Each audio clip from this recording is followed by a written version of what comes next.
Il a fallu que je traverse une séparation, que j'ai eu à subir une opération très sensible et que je vive un épisode assez traumatique pour me permettre de me réaligner sur qui je suis et ce que je méritais. Hello, hello, je suis Alison Vincent, coach en amour de soi et en confiance en soi. Et avec CLS Coaching, je t'accompagne à réaligner ton féminin par le biais de l'amour de soi et la confiance en soi. Je t'accompagne surtout par le biais de la formation Aura, la formation faite pour les femmes qui ont besoin de glow up. Pas juste physiquement, mais aussi émotionnellement, mais aussi personnellement, mais aussi authentiquement dans leur vie de femme, dans leur vie de mère et bien d'autres. Et surtout qui ont besoin de faire vibrer leur énergie féminine sans complexe. Alors, j'avais envie de te faire ce petit partage parce qu'on est dans un mois assez spécial. Le mois d'octobre, c'est un mois de sensibilisation déjà. Pour Octobre Rose, tu le connais. C'est un mois aussi où on rentre dans la période de l'automne. Voilà. L'automne, c'est la saison où il y a des choses qui vont mourir. Il y a des choses qui vont partir. Parce que dans un cycle, tu as besoin d'avoir une saison où il y a une perte. Il y a un deuil à faire pour te permettre d'accueillir ta nouvelle saison, d'être dans ton printemps par la suite. Et si tu n'accueilles pas cette période de mort, de deuil et de renaissance, tu ne pourras pas accueillir les bourgeons, l'épanouissement, l'ouverture de nouvelles choses pour toi. Et dans mes différents cycles de ma vie de femme, parce que oui, chaque femme vit sa saison.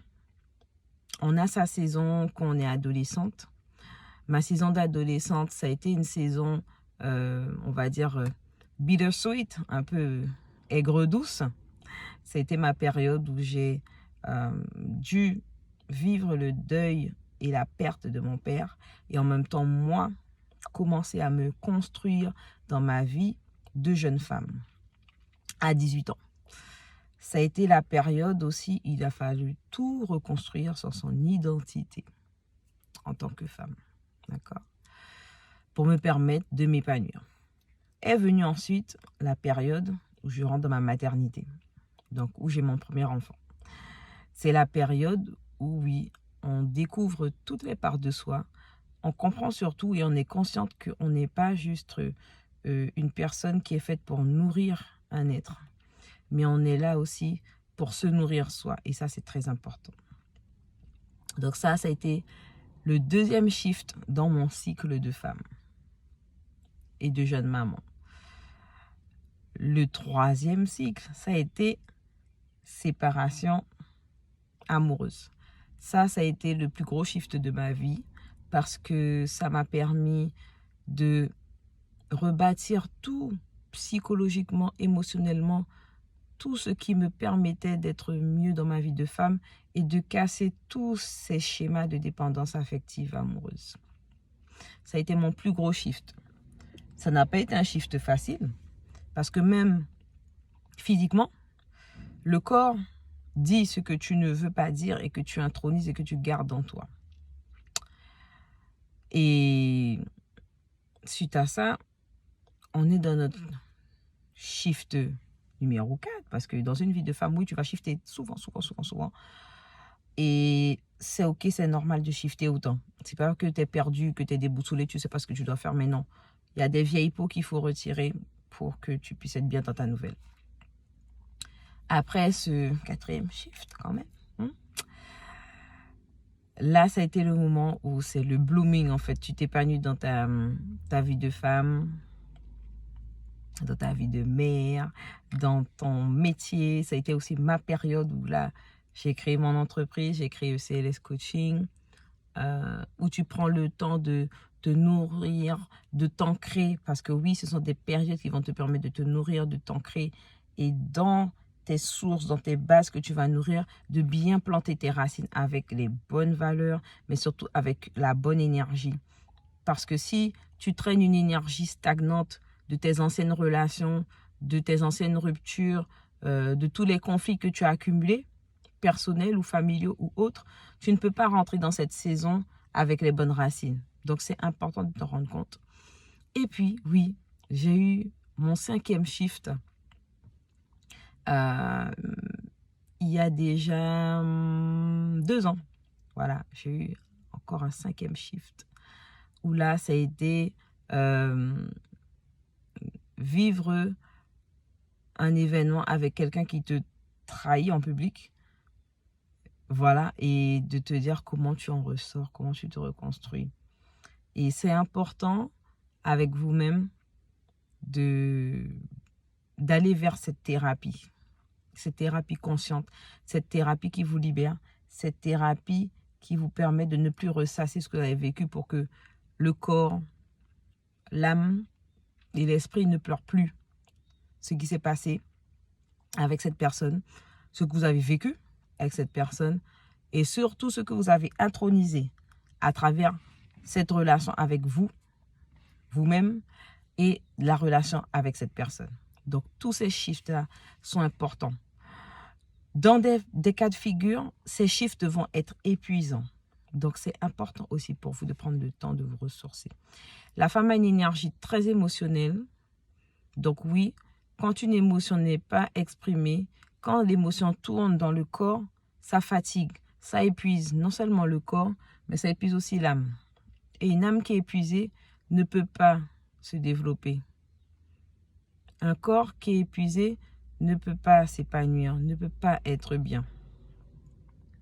Un esprit qui se fatigue ne peut pas évoluer, ne peut pas se développer, ne peut pas comprendre des choses pour ne pas revivre, pour ne pas ressasser ce qui est déjà arrivé et pour déclencher en fait ce qui fait que vous vivez ces situations-là en non-stop et que vous n'avez pas encore compris la leçon qu'il y a derrière pour laisser cela passer, lâcher ça et aller vers quelque chose de meilleur.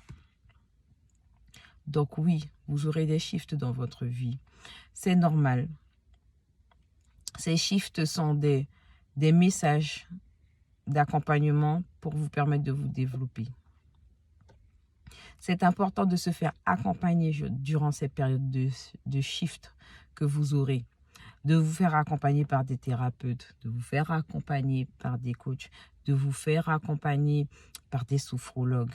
Parce que oui, quand on est dans cette période de shift, vous avez un